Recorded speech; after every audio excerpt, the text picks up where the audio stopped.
Assalamu alaikum wa alaikum assalam. Assalamu alaikum wa alaikum assalam. அருமையானவர்களே, காசை கரியாக்குவது என்ற உடனேயே நமக்கு நினைவுக்கு வருவது தீபாவளியை பற்றித்தான். ஒவ்வொரு வருடமும் பட்டாசு என்ற பெயரில் பல ஆயிரம் கோடி ரூபாய்கள் சாம்பலாக ஆக்கப்படுகிறது. அதை நமது முஸ்லிம் பிள்ளைகளும் செய்வதுதான் மிக பெரும் கை சேதம். வகுலு வஷரபு வலா துஸ்ரிஃபு, உண்ணுங்கள் பருகுங்கள், வீண் விரயம் செய்யாதீர்கள். இன்னஹு லா யுஹிப்புல் முஸ்ரிஃபீன், வீண் விரயம் செய்பவர்களை அல்லாஹ் நேசிப்பதில்லை என்பதாக 7வது அத்தியாயம் 31வது வசனத்தில் அல்லாஹு தஆலா குறிப்பிடுகிறார். நடுநிலை சிந்தனை கொண்ட ஒரு மனிதன் எதை நல்லது என நினைக்கிறானோ அது இஸ்லாத்தில் வரவேற்கப்பட்டிருக்கும். அதே நேரத்தில் நடுநிலை சிந்தனை கொண்ட ஒரு மனிதன் எதை கெட்டது என நினைக்கிறானோ அது இஸ்லாத்தில் தடுக்கப்பட்டிருக்கும். எத்தனையோ மக்கள் உண்ணுவதற்கு உணவு இல்லாமல் கஷ்டப்படும் நேரத்தில் இது போன்ற வீண் விரயத்தை எந்த நடுநிலை சிந்தனை கொண்டவர்களும் ஜீரணிக்க மாட்டார்கள். பட்டாசுகளால் பணம் வீண் விரயம் செய்யப்படுகிறது என்பது மாத்திரமல்ல, சுற்றுச்சூழல் பாதிக்கப்படுகிறது. உதாரணமாக, இறந்துவிட்ட ஒரு மனிதனை எரிப்பது நல்லதா புதைப்பது நல்லதா என்கிற பிரச்சனை வந்தபோது அறிவியல் ஆய்வாளர்கள் சொன்ன செய்தி என்ன தெரியுமா? முஸ்லிம்களை போன்று புதைப்பதுதான் சுற்றுச்சூழலை பாதிக்காது என சொன்னார்கள். மாறாக எரிப்பதால் சுற்றுச்சூழல் பாதிக்கப்படும் என்றார்கள். பட்டாசுகளால் எப்படியெல்லாம் பாதிப்புகள் ஏற்படுகிறது தெரியுமா? சுற்றுச்சூழல் பாதிப்படைகிறது, வீண் விரயம் செய்கிறோம். தன்னுடைய சந்தோஷத்திற்காக பிறரை நாம் சங்கடப்படுத்துகிறோம். இஸ்லாமியர்களை பொறுத்தவரை மற்றவர்களின் கலாச்சாரத்திற்கு ஒப்பாக நடந்து கொள்ளக்கூடாது என்கிற சட்டத்தை நாம் மீறுகிறோம். அருமையானவர்களே, பட்டாசினால் ஏற்படுகிற தீங்குகள் என்பது அதி ஏராளம். பட்டாசு கழிவுகளால் விவசாயம் பாதிக்கப்படுகிறது, நீர்நிலை மோசமடைகிறது. பட்டாசு புகையால் பறக்கும் பறவைகள் பாதிக்கப்படுகின்றன. அதனுடைய அந்த பறவைகளின் கரு கலைகின்றன என ஆய்வாளர்கள் சொல்லுகிறார்கள். பறவைகள் இல்லையேல் காடுகள் இல்லை, காடுகள் இல்லையேல் ஓடைகள் இல்லை, ஓடைகள் இல்லையேல் ஆறுகள் இல்லை, ஆறுகள் இல்லையேல் நீர்நிலை இல்லை, நீர் இல்லையேல் வேளாண்மை இல்லை, வேளாண்மை இல்லையேல் உணவு இல்லை, உணவு இல்லையேல் மனிதன் இல்லை. இந்த மனித சமூகத்தையே அழிக்கக்கூடியதுதான் இந்த வெடி கலாச்சாரம் என்பது. அருமையானவர்களே, வீண் விரயம் செய்வதை இஸ்லாம் கடுமையாக எச்சரிக்கிறது.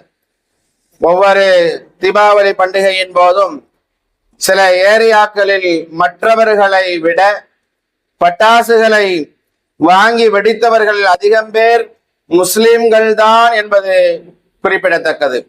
இப்படிப்பட்ட தேவையில்லாத செலவுகளால் நம் சமூகத்தில் பல பேர் அடகு வைத்த நகைகளை மீட்க முடியாமல் இருக்கிறார்கள்.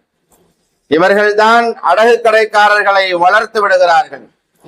வட்டிக்கு கடன் வாங்கி ஆடம்பர திருமணங்களை, தேவையில்லாத வைபவங்களை நடத்துகிறார்கள். பலஸ்தீன் மண்ணில் நம்முடைய சொந்தங்கள் கொத்து கொத்தாக கொல்லப்படும் செய்திகளை பார்க்கும் போது உண்மையான முஸ்லிம்களில் பலருக்கு உணவே வயிற்றுக்குள் செல்ல மறுக்கிறது.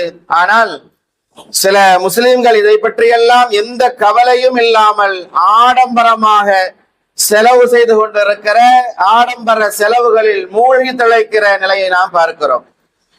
தேவையற்ற செலவுகளை மிச்சப்படுத்தினால் ஹஜ்ஜு கடமையை கூட நம்மால் நிறைவேற்றிவிட முடியும் என்பதை நாம் கவனத்தில் வைக்க வேண்டும். இன்னும் பலர் கடனாளிகளாக மாறியதே இந்த வீண் செலவுகளால் தான். வீண் செலவுகள் என்பது பலவிதமாக இருக்கிறது. ஹோட்டல் சாப்பாட்டில் ருசி கண்டவர்கள் பலர்கள் இன்றைக்கு அதிகரித்து வருகிற நிலைகளை நாம் பார்க்கிறோம். அதன் மூலமாக பணம் வீண் விரயம் செய்யப்படுகிற நிலைகளை பார்க்கிறோம். வீட்டுல இருக்கக்கூடிய தாய்மார்கள் கொஞ்சம் சமைக்கிறதுக்கு மாற்றப்பட்டாலோ அல்லது இன்னைக்கு நம்ம வெளியே போய் சாப்பிடலாம் என்று நம்முடைய பிள்ளைகள் சொல்லிவிட்டாலோ உடனேயே இன்றைக்கு இருக்கிற சூழ்நிலையில் ஹோட்டலில் போய் சாப்பிடுகிற அந்த நிலை என்பது, அதிகமான பணங்களை வீண் விரயம் செய்யக்கூடிய அந்த நிலை என்பது அதிகரித்து போயிருக்கிற ஒரு சூழ்நிலையை பார்க்கிறோம். எப்போதாவது அந்த மாதிரி நம்ம வீட்டிலேயே சாப்பிட்டுக்கிட்டு இருக்கிறோம், இன்னைக்கு ஹோட்டல்ல போய் சாப்பிடலாம் அப்படின்னு போய் சாப்பிட்டுட்டா பரவாயில்லை. ஒரு காலம் இருந்தது, எப்படின்னா வெளியூருக்காக வேண்டி செல்லுகிற அந்த நேரமாக இருந்தால் நம்முடைய வீட்டில் இருக்கக்கூடிய பெரியவர்கள் ஹோட்டல்ல சாப்பிட்டா உடம்புக்கு நல்லதில்லை, ஹோட்டல் சாப்பாடு வேண்டாம், எதற்கு நம்ம காசை வீணா செலவு பண்ணணும் அப்படின்னு சொல்லுவாங்க. அப்போ ஹோட்டலில் போய் சாப்பிடுவது என்பது ஒரு காலம் இருந்தது. அந்த செலவையே ஒரு வீணாக நினைத்த காலம் அது. ஆனால் சாப்பாடு வீட்டுல செஞ்சு கொண்டு போய் சாப்பிட்ட அந்த காலமெல்லாம் மாறி போய் இன்னைக்கு வெளியில் புறப்பட்டு விட்டாலே நம்ம போற இடத்துல ஹோட்டல்ல சாப்பிட்டுக்கலாம் என்பதாக நாம் முடிவு செய்து கிளம்பி புறப்பட்டு விடுகின்றோம். எப்பவாவது வெளியில போற நேரத்துல வேற வழி இல்லை, ஹோட்டல்ல தான் சாப்பிட்டாகணும் அப்படிங்கிற மாதிரியான நேரத்துல பிரச்சனை இல்லை, அது மிகப்பெரிய வீண் விரயம் தப்புன்னு நம்மளால சொல்லிட முடியாது. ஆனால் நாம் வீட்டில் இருக்கிற போது அதிகமாக பிள்ளை ஆசைப்பட்டாங்க, சமைக்கிறதுக்கு இன்னைக்கு என்னால முடியாது, வாங்க நம்ம நமக்கு என்டர்டைன்மெண்ட் வேற என்ன இருக்குது, ஜாலியா நம்ம வெளியில போயிட்டு வரலாம், பிள்ளைங்களுக்கு ஒரு குதூகலம் வேண்டாமா, நம்ம வாங்க அப்படியே நம்ம சாப்பிடுறதுக்காக போகலாம் என்பதாக சொல்லி புறப்பட ஆரம்பித்து அந்த பழக்கம் என்பது இன்றைக்கு வாரத்துல 2-3 நாள் என்று சொல்லி மாசத்துக்கு பல நாட்கள் என்று மாறி இன்றைக்கு ஹோட்டலில் போய் சாப்பிடுகிற இந்த பழக்க வழக்கங்கள் என்பது அதிகரித்து போயிருக்கிறது. அதில் ஏராளமாக நாம் வீண் விரயம் செய்து கொண்டிருக்கிற நிலைகளை நாம் பார்க்கிறோம். அது குறைக்கப்பட வேண்டும் என்பதை கவனத்தில் வைக்க வேண்டும். அதே போல வீட்டில் இருக்கக்கூடிய பொருள்களை வாங்குவதென்றால் ஒரு காலத்தில் தேவையான பொருட்களை நமக்கு இந்த பொருள் அத்தியாவசியமான தேவையாக இருக்கிறது என்று பார்த்து பார்த்து வாங்கிய அந்த காலங்கள் மாறி போய் இன்னைக்கு என்னதான் ஒரு பொருள் ரொம்ப காலமா நம்மகிட்ட இருந்துச்சு அப்படின்னு சொன்னா இது ரொம்ப வருஷம் ஆச்சு வாங்கி என்பதாக சொல்லி அதை மாற்றக்கூடிய நிலைகளை நாம் பார்க்கிறோம். அந்த அளவுக்கு நம்மிடத்தில் பணப்புழக்கம் அதிகமாயிருச்சு. நம்ம போனை கையில வச்சிருக்கிறோம், அதுல ஒரு ஆடை பாக்குறோம், விளம்பரத்தை பாக்குறோம், பலன்னு இருக்குது, புதுசா இந்த ப்ராடக்ட் தயாரிப்பு வந்திருக்குது என்பது நமக்கு தெரிகிறது என்று சொன்னால் நம்ம வீட்டுல இருக்கக்கூடிய அந்த தயாரிப்பு அந்த பொருள் என்பது அது பழைய மாடலு, இப்ப புது மாடலாக இது வந்திருக்கிறது, ஏன் இதை நம்ம வாங்கக்கூடாது என்பதாக சொல்லி வீட்டில் ஏராளமாக ஆன்லைன் மூலமாக பர்ச்சேஸ்களை செய்து நம்முடைய பிள்ளைகள் முதல் பெரியவர்கள் வரைக்கும் ஆன்லைனில் பொருட்களை வாங்கி வீடெல்லாம் குவித்து வைத்திருக்கக்கூடிய அதற்காக வேண்டி ஏராளமான பண செலவுகளை செய்கின்ற நிலை என்பது இன்னைக்கு அதிகரித்து போயிருக்கக்கூடிய ஒரு சூழ்நிலையை நாம் பார்க்கிறோம். அல்லாஹ் சுப்ஹானஹு வ தஆலா சொல்கிறான், இன்னல் முபذிரீன கானூ இஹ்வான ஷயாத்தீன். யார் அளவுக்கு அதிகமாக செலவு செய்கிறார்களோ அவர்கள் ஷைத்தானுடைய சகோதரர்களாக இருக்கிறார்கள் என்று அல்லாஹ் தஆலா சொல்கிறான்.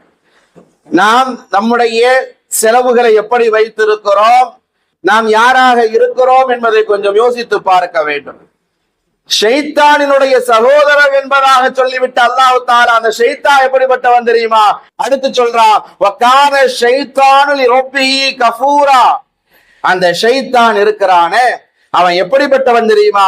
தன்னுடைய இறைவனுக்கு கூட நன்றி செலுத்தாமல் மாறு செய்தவன் என்பதாக குர்ஆனினுடைய 17வது அத்தியாயம் 27வது வசனத்தில் அல்லாஹ் தஆலா குறிப்பிடுகிறான். அருமையானவர்களே, வீண் விரயம் செய்வதால் வீட்டில் இருக்கிற பரக்கத் நீங்கி விடுகிறது என்பதை நாம் கவனத்தில் வைக்க வேண்டும். நாம் என்ன ஆசைப்படுகிறோம்? நம்முடைய வீட்டுல நிம்மதி இருக்க வேண்டும் என்பதாக ஆசைப்படுகிறோம். சிக்கல்கள் வந்துவிடக் கூடாது, பிரச்சனைகள் வந்துவிடக் கூடாது, நிம்மதியான வாழ்க்கை எனக்கு வேண்டும் என்பதாக இறைவனிடத்திலே நாம் வேண்டுகிறோம், துஆ செய்கின்றோம். எந்த நிம்மதியை நாம் தேடுகிறோமோ அந்த நிம்மதி எந்த வீட்டில் வீண் விரயம் இருக்குமோ அந்த வீட்டில் இருந்து வெளியே சென்று விடும். நிம்மதியில்லாத வாழ்க்கை தான் வீண் விரயம் நம்மிடத்தில் இருந்தால் வரும். எந்த பரக்கத் வேண்டும் என்பதாக நாம் நினைக்கிறோமோ அந்த பரக்கத் நம்மை விட்டு வெளியேறிவிடும். எப்பொழுது நம்மிடத்தில் வீண் விரயம் வந்துவிட்டது என்று சொன்னால். இன்றைக்கு ஆடம்பர திருமணங்களை அதிகமாக பார்த்து கொண்டிருக்கிறோம். ஒவ்வொருவரும் தங்களுடைய ஸ்டேட்டஸை நிரூபிக்கக்கூடிய ஒரு சூழ்நிலையில் இருப்பதை போன்று உணர்ந்து கொண்டு ஆடம்பரமான முறையிலே திருமணத்தை நிகழ்த்தி கொண்டிருக்கிற நிலைகளை நாம் பார்க்கிறோம். ஒவ்வொருவரும் அவர்களுடைய தகுதிக்கு தகுந்தாற்போல் அந்த திருமணங்களை அமைத்துக் கொள்கிறார்கள். ஆடம்பரமாக அது மண்டபங்கள் பிடிக்கப்படுகிறது, அதற்கான செலவுகள் ஆடம்பரமாக செய்யப்படுகிறது, விருந்துகள் பரிமாறப்படுகிறது, நிறைய அதிகமான மக்கள் அந்த நிக்காவுக்காக வேண்டி அழைக்கப்படுகிறார்கள் என்பதையெல்லாம் ஆடம்பர திருமணத்தில் நாம் பார்த்து கொண்டிருக்கிறோம். அந்த திருமண மஜ்லிஸ்ல நாம பார்த்தோம் அப்படின்னு சொன்னா இன்றைக்கு போட்டோ ஷூட் என்பது அது ஃபேஷன் ஆகி போய்விட்ட ஒரு கால சூழ்நிலையில் நாம் வாழ்ந்து கொண்டிருக்கிறோம். மணமகன் மஜ்லிஸில் அமர்ந்திருக்கிற போது அந்த மணமகனுக்கு பக்கத்துல இமாமோ உறவுக்காரர்களோ நிக்க முடியல, உட்கார முடியல.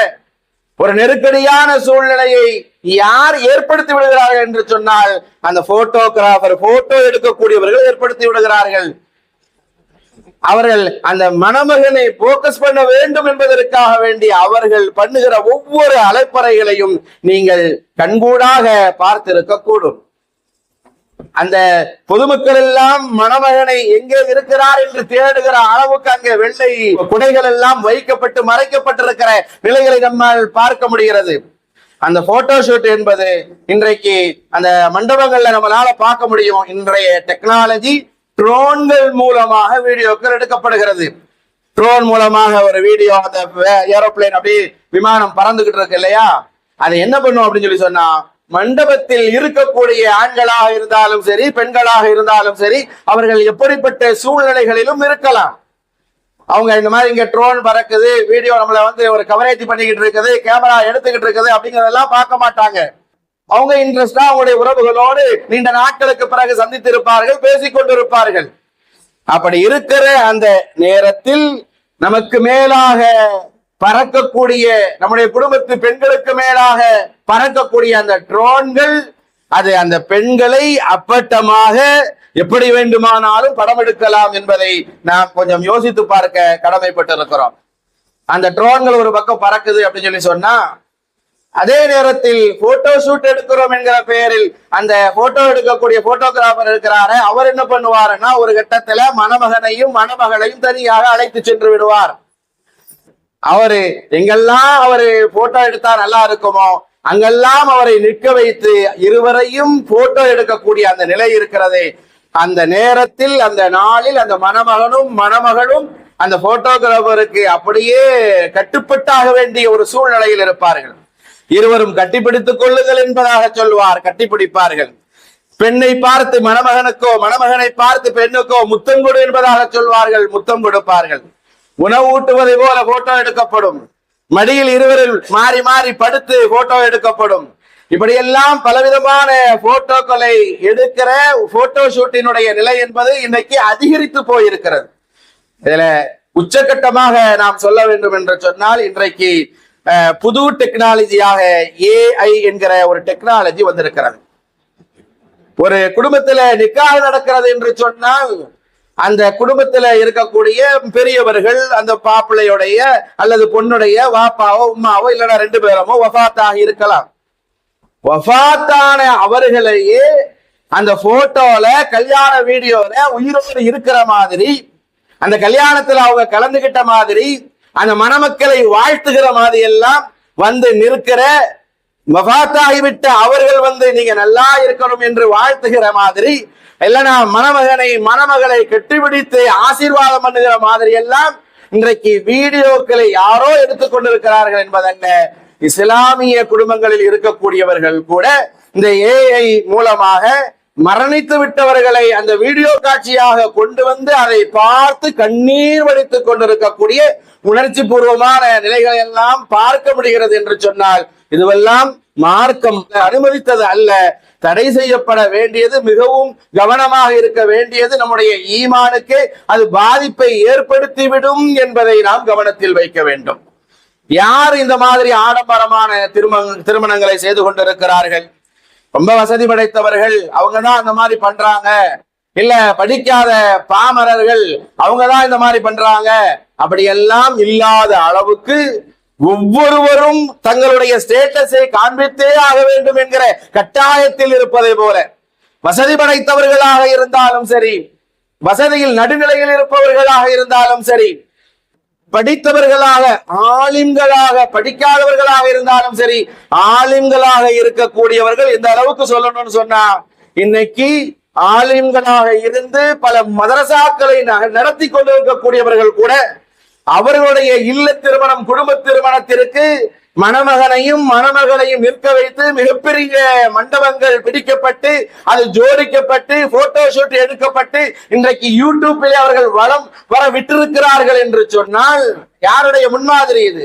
இந்த சமூகத்திற்கான முன்மாதிரியாக இருக்க வேண்டிய ஆலிம் பட்டம் பெற்றவர்கள், அவர்களுடைய குடும்பத்தில் நடக்கிற இந்த நிக்காக அவர்கள் நடத்துகிற இந்த நிக்காகிலும் கூட அவர்கள் இப்படி ஆடம்பரமான திருமணங்களை நடத்தி அதை போட்டோ ஷூட் எடுத்து யூடியூப்ல பரவிட்டுக் கொண்டிருக்கிறார்கள் என்று சொன்னால் நம்முடைய சமுதாயம் எங்கே சென்று கொண்டிருக்கிறது, எவ்வளவு வீண் விரயம் செய்யப்படுகிறது என்பதை கவனத்தில் வைக்க வேண்டும்.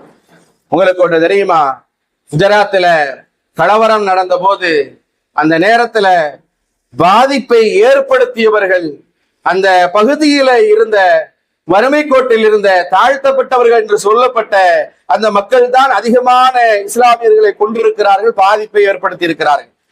ஒரு கட்டத்துல முஸ்லிம்களினுடைய அணியில் இருந்த தலைவர்கள், நீங்கெல்லாம் ஒண்ணுக்கு ஒண்ணா இருந்தீங்க, சகோதரர்களாக வாழ்ந்துகிட்டு இருந்தீங்க, ஏன் இந்த முஸ்லிம்கள் மீது இவ்வளவு வன்மம், ஏன் இந்த மாதிரியான ஒரு காரியத்தை நீங்க பண்ணுனீங்க என்று அவர்களிடத்தில் கேட்டபோது அவர்கள் சொன்ன வார்த்தைகள் என்ன தெரியுமா?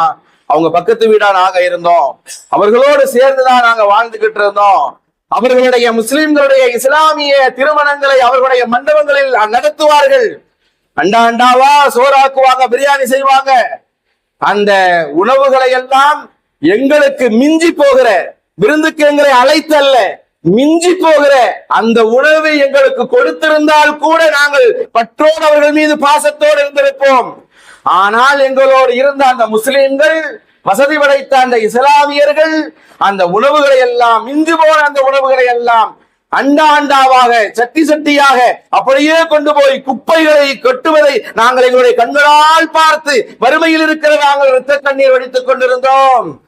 இந்த எண்ணம் தான் இப்படி இந்த மாதிரி செய்யறாங்களே நாங்க நினைச்சுக்கிட்டு இருக்கிற இந்த நேரத்தில் தான் பாசிசவாதிகள் எங்களிடத்திலே வந்தார்கள், எங்களுடைய உள்ளத்திலே நஞ்சை விதைத்தார்கள், அவர்கள் விதைத்த அந்த நஞ்சு நாங்கள் இப்படி ஒரு காரியத்தை செய்துவிட்டோம் என்று சொல்கிறார்கள் என்று சொன்னால், நாம் இஸ்லாமிய சமூகத்தை சார்ந்தவர்கள் வறியவர்கள் நம்மோடு இருப்பார்கள் என்பதை கவனிக்க வேண்டும்.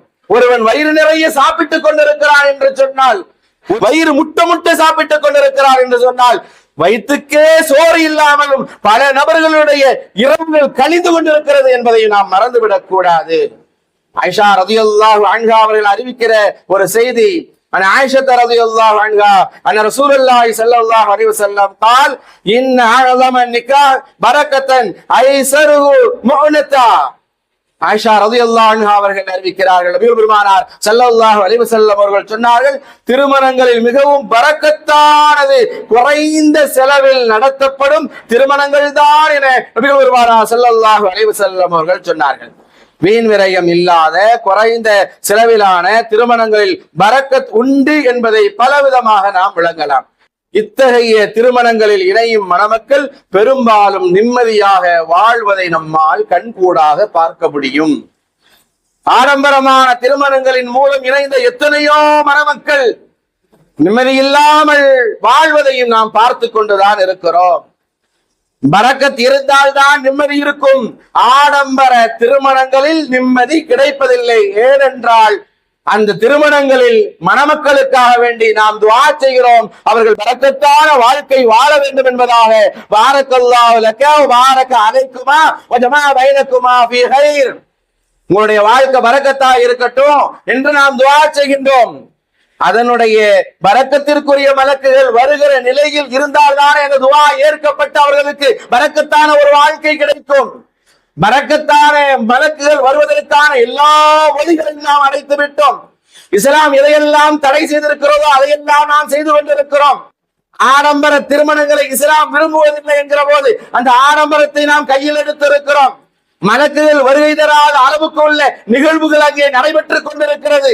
அந்த நேரத்தில் பாரக்கல்லாஹு லக என்று பரக்கத்தை கொடு என்பதாக நாம் துஆ செய்தால் பரக்கத்திற்குரிய மலக்குகள் எங்கே வருவார்கள், அந்த மணமக்கள் எங்கே பரக்கத்தாக வாழ்வார்கள் என்பதை நாம் கொஞ்சம் ஒரு கணம் யோசித்து பார்க்க கடமைப்பட்டிருக்கிறோம். அருமையானவர்களே, நாம் செய்கிற வீண் விரயங்களுக்காக நாளை மறுமையில் விசாரிக்கப்படுவோம் என்பதை நாம் மறந்துவிடக் கூடாது. இந்த உலகத்தில் வேண்டுமானால் என்னுடைய சம்பாத்தியம், என்னிடத்திலே பணம் இருக்கிறது, நான் எப்படி வேண்டுமானாலும் செலவு செய்வேன், அதை கேட்பதற்கு நீ யார் என்பதாக கேட்டுவிடலாம். என்னுடைய பணத்துக்கு நான் வெடியை வாங்குறேன், என் பணத்துல வச்சு நான் என்னுடைய பிள்ளைக்கு நான் நிக்காஹ் முடிக்கிறேன், என் பணத்துல நான் நல்ல பெரிய ஹோட்டலுக்கு கூட்டு போய் சாப்பிடுறேன், அதை பத்தி நீங்கள் ஏன் பேசுகிறீர்கள் என்பதாக இந்த உலகத்தில் வேண்டுமானால் கேட்டுவிடலாம்.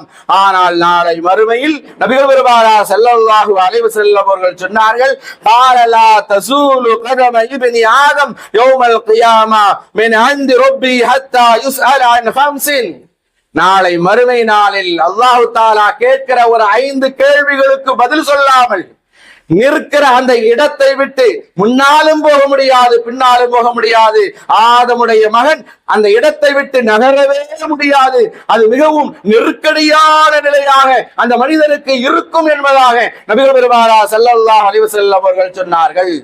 அதில் ஒன்றாக வமாலிஹி மின் ஐன இக்தஸபஹு, எந்த வழியில நீ பணத்தை சம்பாதிச்ச, வஃபீம அன்ஃபகஹு, சம்பாதிச்ச அந்த பணத்தை எந்த வழியில செலவு செய்தாய், ஹலாலான முறையில சம்பாதிச்சாயா, ஹராமான முறையில சம்பாதிச்சாயா?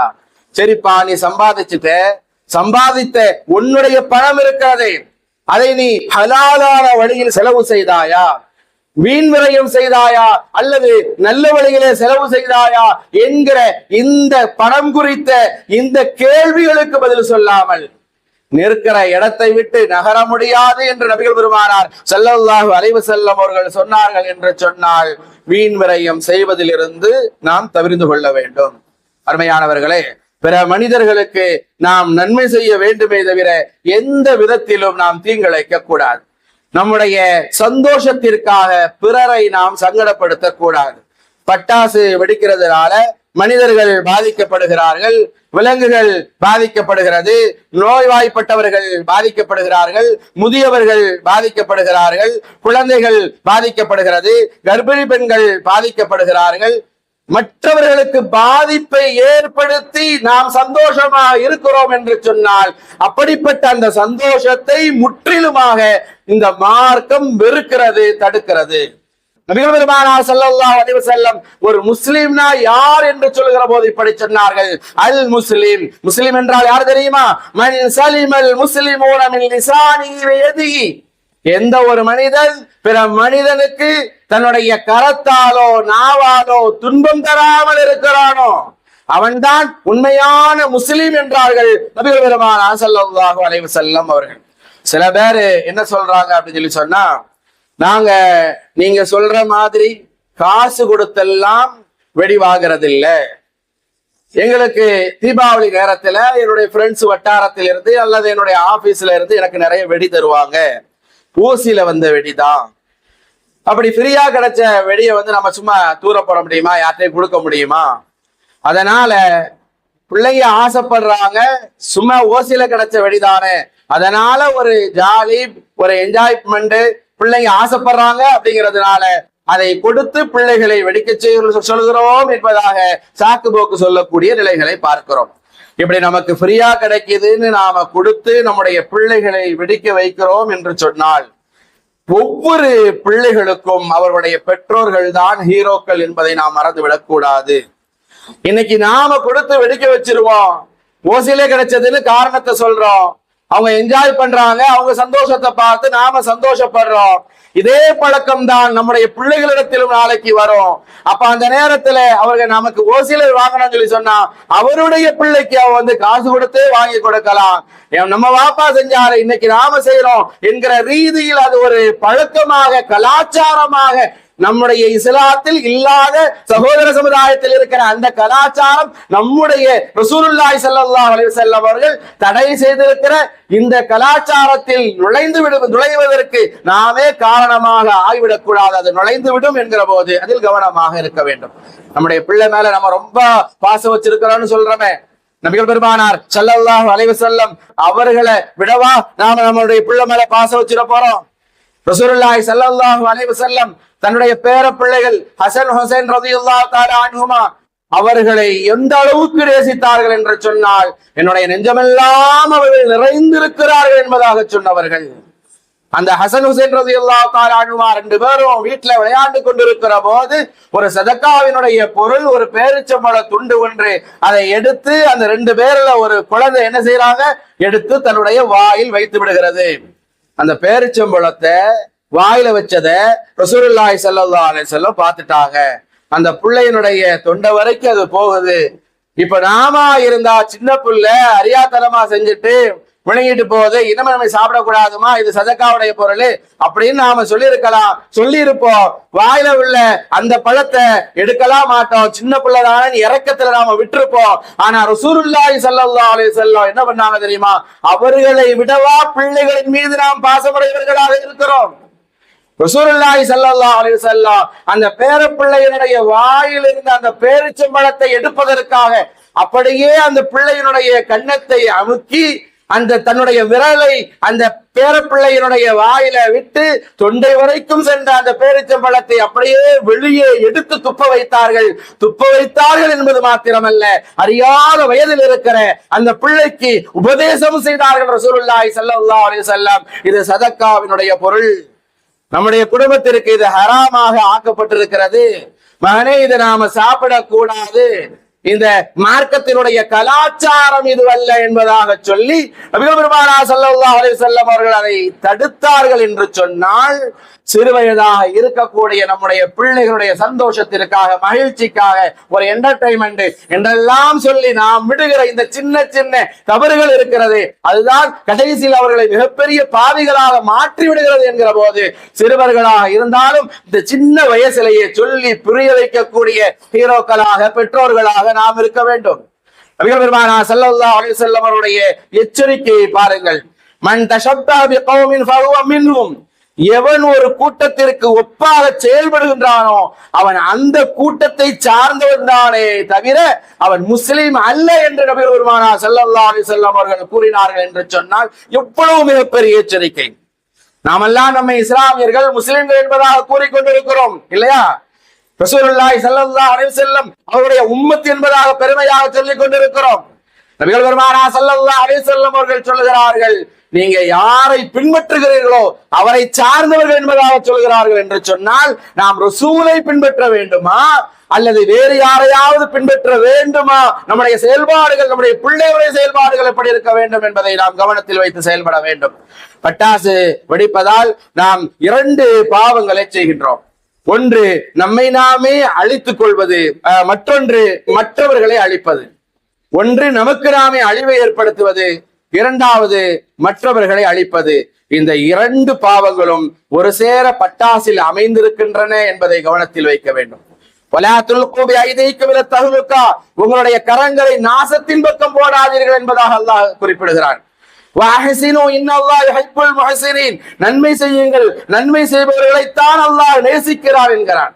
சரி, இந்த பட்டாசு வெடிக்கிறதுனால, மீன்வரையும் செய்யறதுனால, ஆடம்பரமா திருமணம் நடத்துறதுனால பெருசா என்ன நடந்துற போகுது என்பதாக கேட்பவர்களுக்கு நான் சொல்கிறேன், ஸஹல் இப்னு ஸஅத் ரலியல்லாஹு அன்ஹு அவர்கள் அறிவிக்கக்கூடிய ஒரு செய்தி. நாளை மறுமையினுடைய நாளில் ஒவ்வொரு மனிதனும் தாகத்தால் தத்தளித்துக் கொண்டிருப்பான். ஒவ்வொரு மனிதனுடைய தலைக்கு மேலாக சூரியன் இருக்கும். ஒவ்வொரு மனிதர்களும் கொஞ்சம் நமக்கு குடிப்பதற்கு தண்ணீர் கிடைத்து விடாதா? நம்முடைய தாகம் ஏதாவது ஒரு வழியில் தீர்ந்து விட விடாதா? இந்த நெருக்கடியான இந்த நிலை மாறிவிடாதா என்றெல்லாம் ஒவ்வொரு மனிதர்களும் ஓடிக்கொண்டிருக்கக்கூடிய அந்த மறுமையினுடைய அந்த நாளில் நபிகள் பெருமானார் ஸல்லல்லாஹு அலைஹி வஸல்லம் அவர்கள் ஹவுதுல் கௌசர் என்கிற அந்த ஆற்று தடாகத்திற்கு பக்கத்திலே நின்று கொண்டு ஒரு குவளையில் தண்ணீரை தன்னுடைய பொற்கரத்தில் வைத்துக் கொண்டு, வாருங்கள் எங்களுடைய உம்மத்துகளே, வாருங்கள் என்னுடைய தோழர்களே, வாருங்கள் என்னுடைய சகோதரர்களே, உங்களுடைய தாகத்தை நான் தீர்க்கிறேன் உம்மத்துகளே என்பதாக சொல்லி நிற்கிற போது ஒவ்வொருவரும் இந்த உம்மத்தை சார்ந்தவர்கள் நபிகள் பெருமானார் ஸல்லல்லாஹு அலைஹி வஸல்லம் அவர்களிடத்திலே செல்வார்கள், தங்களுடைய தாகத்தை தீர்த்துக் கொள்வார்கள். நபிகள் பெருமானார் ஸல்லல்லாஹு அலைஹி வஸல்லம் அவர்கள் சொன்னார்கள், ஒருவர் ஒரு தடவை அந்த தண்ணீரை ஹவுதுல் கௌசர் தண்ணீரை பருகிவிட்டார் என்று சொன்னால் அதற்கு பிறகு அவருக்கு தாகமே எடுக்காது என்பதாக சொன்னார்கள். என்னுடைய உம்மத்துகளுடைய தாகத்தை எல்லாம் தீர்ப்பதற்காக நான் இருப்பேன் என்பதாக ரசூலுல்லாஹி ஸல்லல்லாஹு அலைஹி வஸல்லம் அவர்கள் சொன்னார்கள். அப்படி ரசூல் தாகத்தை தீர்ப்பதற்காக நிற்கிற அந்த சமயத்தில் இந்த உம்மத்தில் உள்ள சில மக்கள் வேகமாக தன்னுடைய தாகத்தை நபிகள் பெருமானார் ஸல்லல்லாஹு அலைஹி வஸல்லம் அவர்கள் தீர்க்க வேண்டுமே, நபியினுடைய பொற்கரத்தால் அந்த தண்ணீரை பருக வேண்டுமே என்பதாக ஆசையாக அந்த ஹவுதுல் கௌசர் தடாகத்தை நோக்கி விரைந்து ஓடி வருவார்கள். அப்படி வருகிற போது சில மலக்குகள் அந்த மக்களை தடுத்து நிறுத்துவார்கள். நபிகள் பெருமானார் ஸல்லல்லாஹு அலைஹி வஸல்லம் அவர்கள் அதை பார்த்து விட்டு கேட்பார்கள் அந்த மலக்குகளிடத்தில், அவர்கள் என்னுடைய உம்மத்துகள் அல்லவா, என்னுடைய உம்மத்தின் அடையாளங்கள் அவர்களிடத்தில் தென்படுகிறது, எதற்காக வேண்டி அந்த மக்களை தடுத்து நிறுத்துகிறீர்கள்? அவர்களை விடுங்கள், அவர்களுடைய தாகத்தை தீர்ப்பதற்காகத்தானே நான் நிற்கிறேன் என்பதாக நபிகள் பெருமானார் ஸல்லல்லாஹு அலைஹி வஸல்லம் அவர்கள் அழைக்கிற போது அதற்கு பதிலாக அந்த மலக்குகள் சொல்லுவார்கள், இல்லை யா ரசூலல்லாஹ், இந்த மக்களை பற்றி உங்களுக்கு தெரியாது, உங்களுடைய காலத்திற்கு பின்னால் இவர்கள் வாழ்ந்தார்கள். இந்த மக்கள் நீங்கள் எந்த சுன்னத்தை, எந்த வழிமுறையை, எந்த கலாச்சாரத்தை இந்த உலகத்தில் விட்டு வந்தீர்களோ அதற்கு மாற்றமாக வாழ்ந்தவர்கள். உங்களுடைய உம்மத்தில் இருந்தவர்கள் முஸ்லீம் என்கிற பெயர்தாங்கிகளாக அவர்கள் இருந்தார்கள். ஆனால் உங்களுடைய வழியை பின்பற்றுவதற்கு பதிலாக, உங்களுடைய கலாச்சாரத்தை நிலைநிறுத்துவதற்கு பதிலாக மாட்டார்களுடைய கலாச்சாரத்தை அவர்கள் கையிலே எடுத்துக் கொண்டார்கள். இந்த சமூகத்தில் புதினத்தை அவர்கள் புகுத்தி விட்டார்கள். எனவே அவர்கள் கலாச்சாரம் மாற்றம் செய்ததினால் அவர்களுக்கு நீங்கள் தண்ணீர் கொடுக்க கூடாது என்பதாக அந்த மலக்குகள் சொல்கிற போது நபிகள் பெருமானார் ஸல்லல்லாஹு அலைஹி வஸல்லம் அவர்கள், இப்படிப்பட்ட என்னுடைய உம்மத்தில் இருந்து கொண்டு இப்படிப்பட்ட காரியத்தை செய்தவர்கள் எனக்கு தூரமாக இருப்பதே நல்லது, எனக்கு பக்கத்திலே நீங்கள் நெருங்கக்கூடாது என்பதாக சொல்லி நபிகள் பெருமானார் ஸல்லல்லாஹு அலைஹி வஸல்லம் அவர்கள் அவர்களை விரட்டுவார்கள் என்று சொன்னால், ரசூலுல்லாஹி ஸல்லல்லாஹு அலைஹி வஸல்லம் அவருடைய கைகளினால் ஹவுதுல் கௌசருடைய ஆற்று நீரை வாங்கி பருகக்கூடிய பாக்கியம் நமக்கு கிடைக்க வேண்டாமா? நம்முடைய பிள்ளைகளுக்கு அது கிடைத்து விட வேண்டாமா?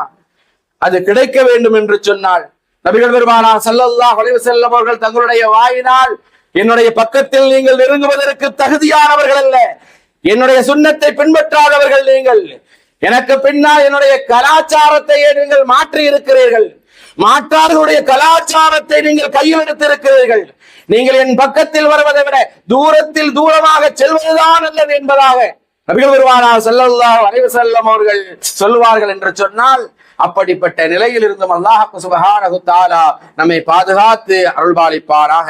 நபிகள் பெருமானார் ஸல்லல்லாஹு அலைஹி வஸல்லம் அவர்கள் காட்டி தந்த கலாச்சாரத்தின்படி வாழ்வோம், வெடி கலாச்சாரத்தை வேறறுப்போம், வீண் விரயங்களை தவிர்ப்போம், ஆடம்பர திருமணங்களை தவிர்ப்போம், பரக்கத்து நிறைந்த எளிய திருமணங்களை நமதாக்குவோம். அதுவே நம்மை இம்மை மறுமையினுடைய வெற்றியான வாழ்க்கைக்கு வழிவகுக்கும். இறைவன் அருள் புரிவானாக. ஆமீன். வாஹிரு தஅவானா அனில் ஹம்துலில்லாஹி ரப்பில் ஆலமீன். அஸ்ஸலாமு அலைக்கும் வரஹ்மத்துல்லாஹி வபரகாத்துஹு. ரஹ்மானே, எங்களின் பாவம் நீங்கிடச் செய்வாயே.